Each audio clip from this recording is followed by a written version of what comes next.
Okay, so atheists deny people's religious experiences. They say you don't have any evidence, therefore what you believe is wrong. But if religious people Were you listening? deny that, Were you listening to that last call at all? By the way, yeah, you say there's no evidence, basically.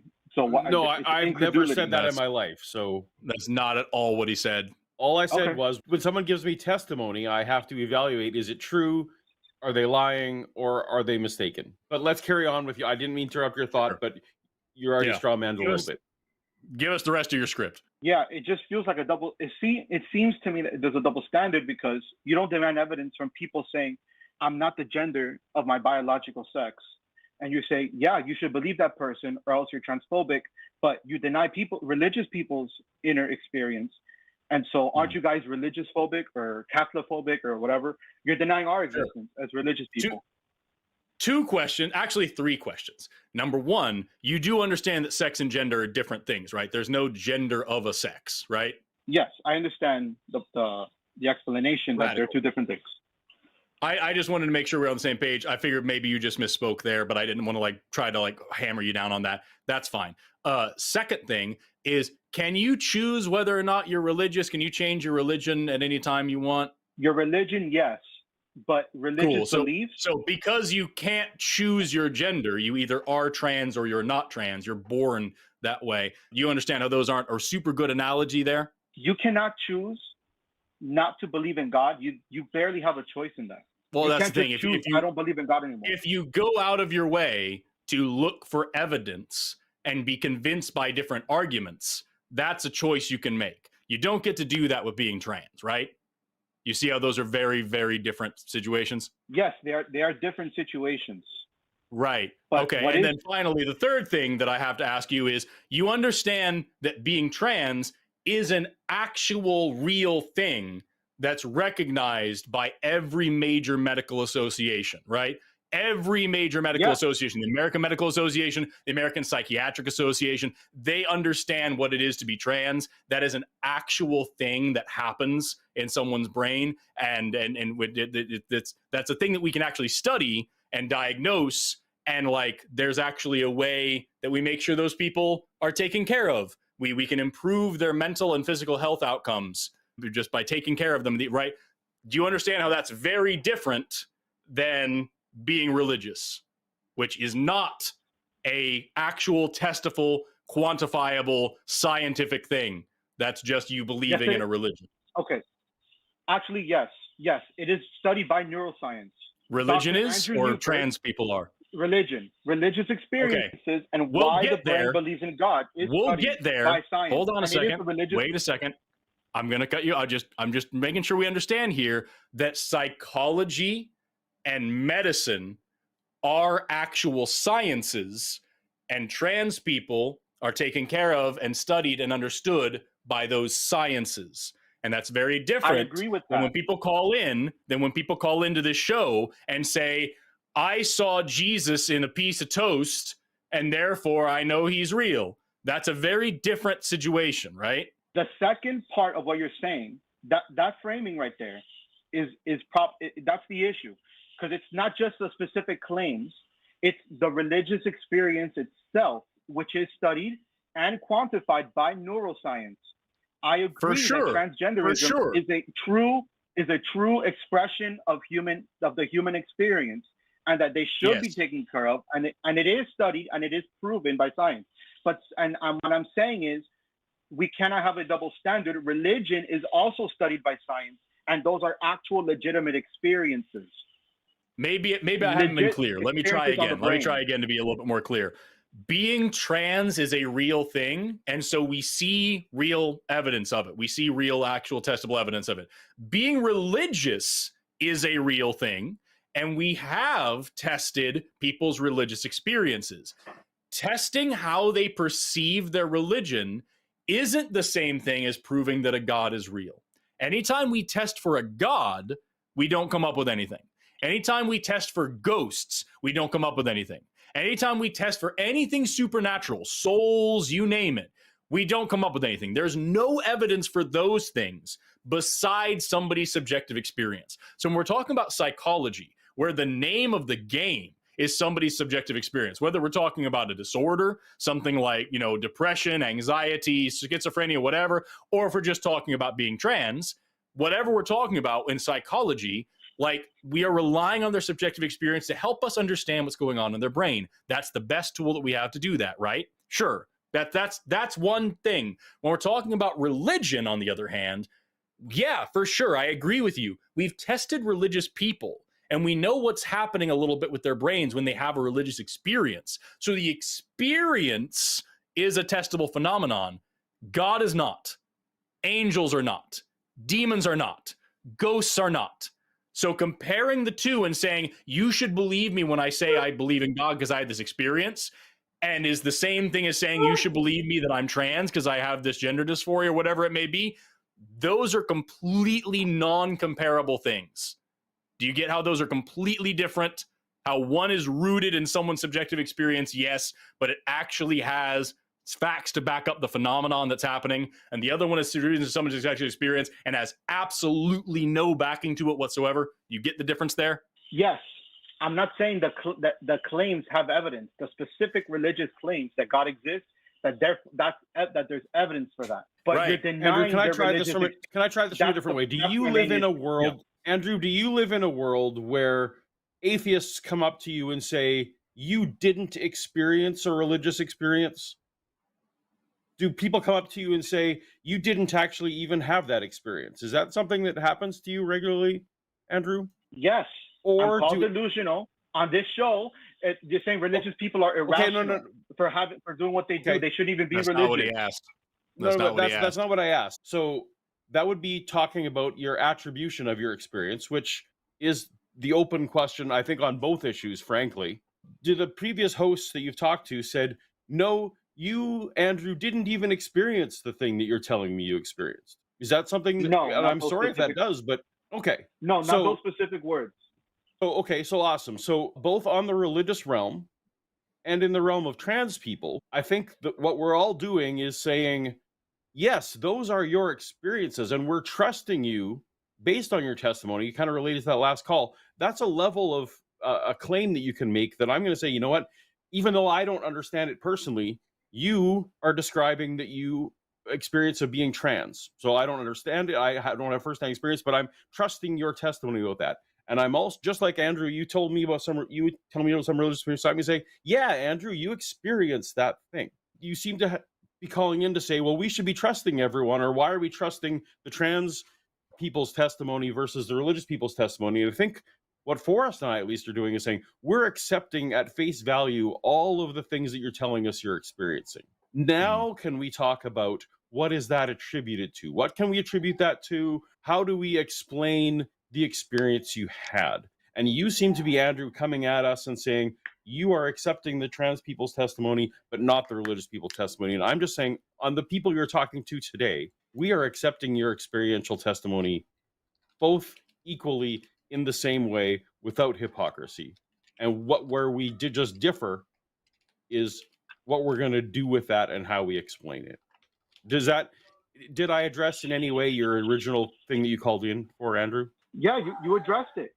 We're overlooking the whole point of this show, I think. It's to eradicate a religion. And the whole point of this show is imagine if I said I want to eradicate transgenderism, and I'm not doing that.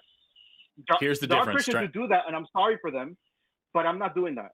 Here's the difference, Andrew, is that, number one, to Paul's point, we're not calling anybody. This is a call-in show, not a call-out show. We're not going door to door. We're not putting up posters. You are welcome to listen to this show or not. We're not evangelizing atheism. We believe, or at least I can speak for myself and say, I believe that religion is harmful. And so I am doing what I can to allow religious people to call me and talk to me and help them free themselves from religion. I think that's a morally good thing to do. And especially considering the fact that I don't believe in an afterlife, I am deliberately using the little bit of life that I have to try to do that, to help other people out. So I'm not being religious phobic or whatever. I'm not trying to, be shitty to anybody. I'm allowing people to call me and ask me questions in the hopes that maybe I can convince them of something. And then that's up to them. That's all. That's very different than what you're talking about. And I think the biggest disconnect that you have here when you talk about subjective experience and believing people's experience. As Paul said, if somebody calls in and says I had a religious experience, we're going to take them at face value for it in terms that they experienced it. We just don't believe that their understanding of that experience was valid. You know, it's like if I walk down my hallway, this is true. I have a hallway right behind this wall with my bedroom on the side. It's a narrow hallway. Every single day when I walk down that hallway, the bedroom door slams behind me because of the air pressure shift from me walking down the hall. Now, I can believe that's a ghost. That's the true experience, is I heard the door slam. I can come and tell you that's a ghost slamming the door, and you can say it's probably not. The experience is the same. We're trying to debate what that experience means. And the difference here is that the experience of a trans person tells us about trans people. The experience of a trans person is explaining to us what it means to be trans. The experience of a religious person is attempting to explain the whole fucking universe. A religious person coming in and saying, hey, I had this crazy experience, therefore there's an amazing God that oversees the whole creation of everything and lives outside of space and time and cares about where you put your dick. And he said all this, like, there's all of these massive implications come along with that. So it's very, very different. If Arden, who's hosting the show, by the way, say hello to Arden in the chat. Arden says, hey, I have XYZ experience and XYZ feeling, therefore I'm a woman. I'm going to be like, cool, because that's your experience telling me about your mind, and it's backed by science. There's scientific evidence to support what you're saying, front to back. I believe you. If, however, someone were to call me and say, I have XYZ experience, I have XYZ feelings, I have XYZ whatever, therefore I know that Jesus Christ rose from the dead 2,000 years ago and is watching us in heaven and has these rules about why gay people can't get married. There's no science backing that up on the other side. There's nothing supporting that. That's just them saying a thing and then jumping to a pseudoscientific conclusion. So they're not comparable. And for you to sit here and say, well, you believe trans people, why don't you believe religious people? Do you understand how that's a shitty and weird thing to do? Or do I need to explain it differently? No, you've explained it very clearly. Okay, so do you still hold the same belief that we are being religious phobic and that we need to believe religious people or that we have a double standard? Do you still believe any of that stuff? I don't want to take away from what you said. You're saying my religious experience is not valid. Like, I went to church today. I had a religious experience. You're saying it's not valid. Your experience is valid. The reason that you're attributing to your experience and the supernatural claims that you're justifying because of your experience, those are not valid. I agree with you that you had an experience. There, we can do tests on the neuroscience of that experience. We can tell you why when the music goes in a certain way and the lights come on and everyone stands up and raises their hand and all these things happen, there's a reason why that causes a certain euphoria in your brain. We can test that and we can calculate that. That happened for sure. But then to say, and therefore God, is not acceptable. That's a claim that's unscientific. That's something that isn't backed by the data that we have. I agree with that. The saying, therefore that proves God. I agree with that. Right. But that's not and all. That's very different than trans people. People build their identities around their religion, and it's not affirmed. Their whole life is built around their religion. At least 10% of the population are seriously build their identity around their religion, and so shouldn't they be affirmed just as much as the transgender community? Not in that the claims are true or false, but that it is part of their identity, who they are. It's part of their culture.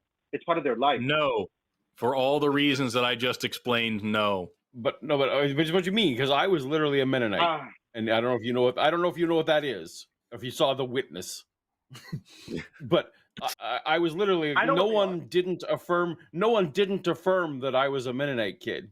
No one was around denying that I held the beliefs that I did.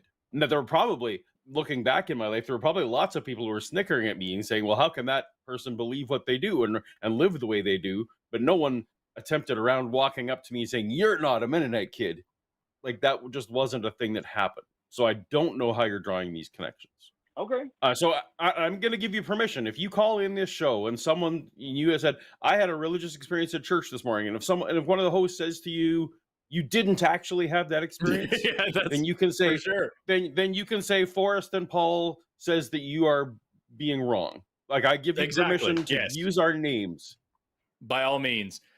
But like, that's the thing, dude. Being trans, like I said, it only talks to you. It only speaks to your experience, and it's backed by evidence. And more importantly, it isn't hurting anybody. It has no effect on anybody else.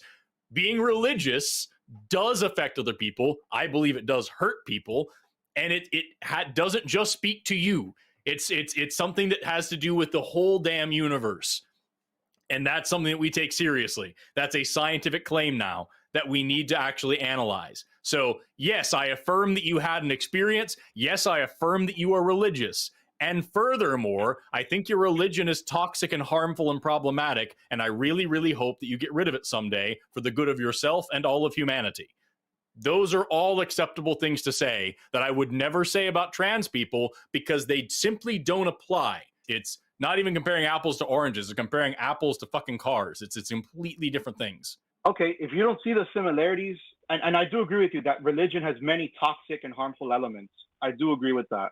But you're not. I don't think we're seeing the fact that people, it is part of their identity. They build their lives around it. It does benefit society in many other ways too. I don't think we're seeing that. I would disagree entirely that it benefits society, but that's not the point. The point is who they build their identity, or what they build their identity around, doesn't matter.